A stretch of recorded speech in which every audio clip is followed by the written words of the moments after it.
இன்றே டவுன்லோட் செய்து உங்கள் ஃபேவரட் ஷோக்களை என்ஜாய் பண்ணுங்க. மாமா, கொஞ்ச நேரத்துல இங்க என்ன நடக்குதுன்னு இங்க யாருக்குமே புரியாம இருந்தது. நினைச்சு பார்த்தாலே என் உடம்பெல்லாம் பதறுது. ஒரு ஹை செக்யூரிட்டி ஹாஸ்பிட்டல்ல இப்படி ஒரு தப்பு எப்படி நடக்கும்? ஆபரேஷன் தியேட்டருக்குள்ள டாக்டரா வேஷம் போட்டு கொல்றதுக்காக அவன் ஸ்கெட்ச் போடுறானா? அவன் சாதாரண ஆளா இருக்க முடியாது. அவன் யாரு, அவனை ஏவி விட்ட அந்த ஆள் யாருன்னு இப்பவே தெரிஞ்சுக்கணும். நாம ஆபரேஷன் முடிஞ்சு நல்லபடியா கண்ணை திறக்கட்டும். அது வரைக்கும் இங்க நடந்ததை பத்தி யோசிச்சு யாரும் டென்ஷன் ஆக வேண்டாம். எல்லாரும் கொஞ்சம் பொறுமையாவே இருப்போம்.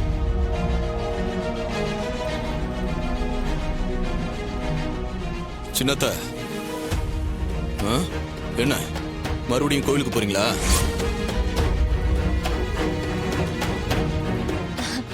எப்படி இவ்வளவு கரெக்டா சொன்னீங்க?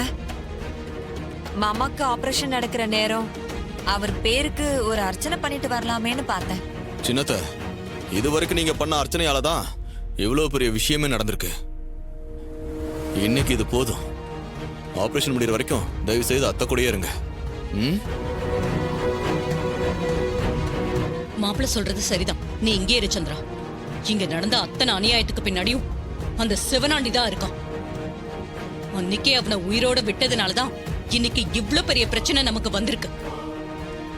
என் பொண்ணு வாழ்க்கையை சீரழிச்சது பத்தாதுன்னு இப்ப அவரு உயிரையும் எடுக்க துணிஞ்சிருக்கானா? அவனை சும்மா விடக்கூடாது. சுவாதி, போனை கொடு.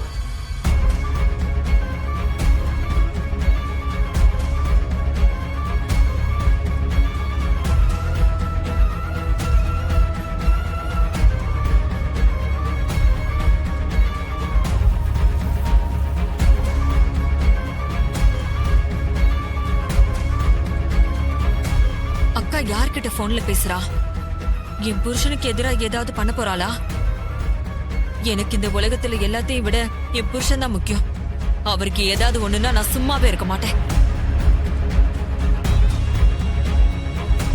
இந்த நேரத்துல இவ்ளோ கோவமா யார்கிட்ட போன்ல பேசுறாங்க? அம்மா வந்ததும் கேட்கலாம்க்கா.